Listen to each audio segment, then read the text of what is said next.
আজকের ভিডিওতে আমি আপনাদেরকে দেখাবো কিভাবে আপনি একদিনে সীতাকুণ্ডুর ঝর্ণা, সমুদ্র এবং পাহাড় উপভোগ করতে পারবেন। আপনি চাইলেই ঢাকা থেকে মাত্র একদিনে ঘুরে আসতে পারেন এই অপরূপ সৌন্দর্যের লীলাভূমি সীতাকুণ্ড থেকে।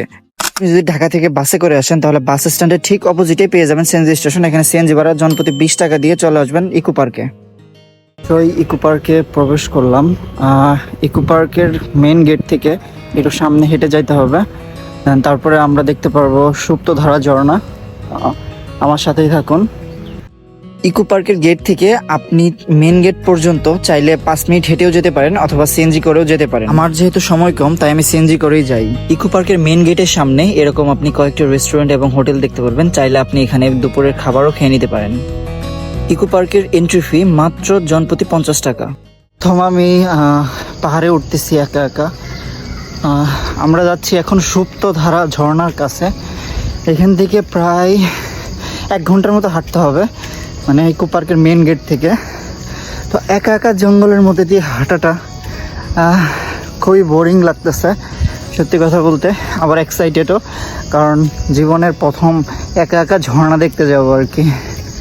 সো আপনারা আমার সাথে থাকেন, আশা করি আপনাদেরকে দেখাইতে পারবো। আমি আর হাঁটতে পারতেছিলাম না, আর আমার হাতে সময়ও খুব একটা নাই, আমার অন্য স্পটে যেতে হবে, তাই আমি সিএনজি করে চলে যাই সুপ্তধারা ঝর্ণার কাছে। অবশেষে চলে আসছে সুপ্তধারা ঝর্ণার প্রায় কাছে, মাত্র 96 ফুট নিচেই হচ্ছে সুপ্তধারা ঝর্ণা। আর আপনারা যারা আসবেন তারা পর্যাপ্ত প্রিপারেশন নিয়ে আসবেন। এই খাড়া সিঁড়ি নামার সময় সাবধানতা অবলম্বন করবেন অবশ্যই। একা একা ঘোরার মধ্যে অনেক মজা আছে, নিজের মতো করে ঘোরা যায়। এখন সুপ্তধারা ঝর্ণার কাছে যাচ্ছি, নামতেছি আমরা। আমি নামতেছি আর কি, আমরা বলতে আমার সাথে কেউ নাই, আমি একা একা ঘুরতেছি।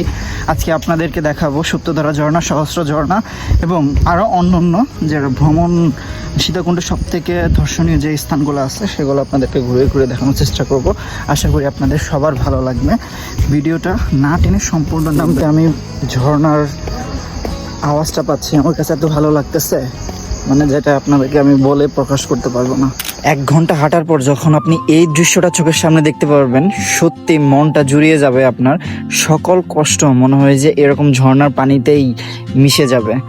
প্রকৃতির এক অনন্য রূপ যেখানে জীবন এক ছন্দে বয়ে চলে। এই স্বচ্ছ জলধারা যেন সজীবতারই একটি প্রতীক।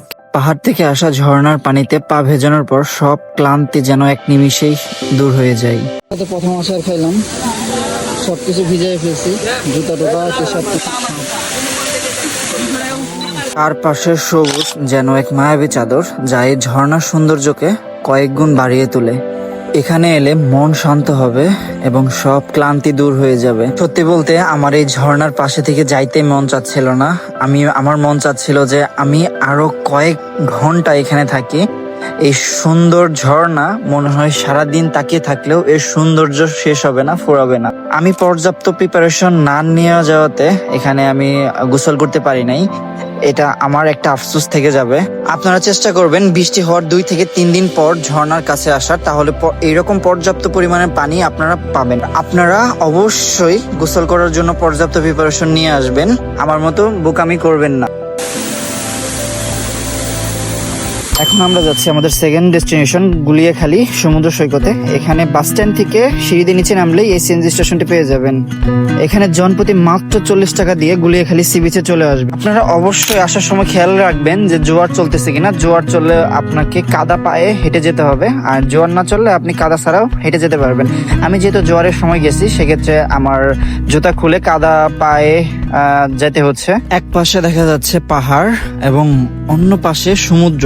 এই প্রকৃতির এই অপরূপ সৌন্দর্য শুধু আপনি সীতাকুণ্ডতেই দেখতে পাবেন। সিএনজি থেকে নেমে 10 মিনিট কাদা পানিতে হাঁটার পর আমি অবশেষে গুলিয়াখালী সমুদ্র সৈকতে।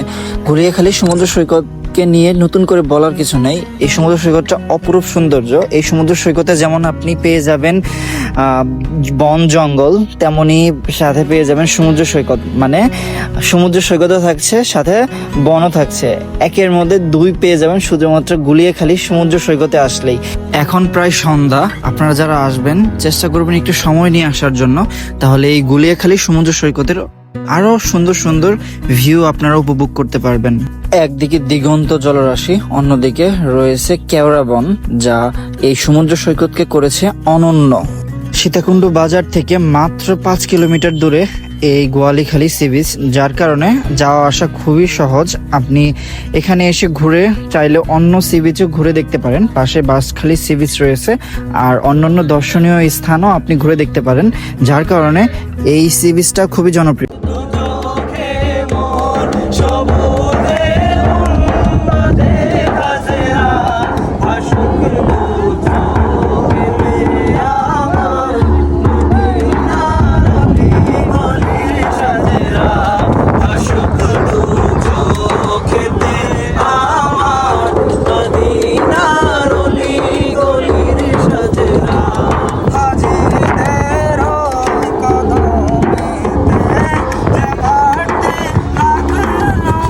সমুদ্রের এত গর্জন ও ঢেউ না থাকলেও এই গোয়ালিখালী সি বিচের নিরিবিলি পরিবেশ আপনাকে মনোমুগ্ধ করতে অবশ্যই বাধ্য। চাইলে আপনি জেলেদের ভুটে করে ঘুরে আসতে পারেন সমুদ্র, সেক্ষেত্রে দরদাম করে বুটটা ঠিক করতে হবে।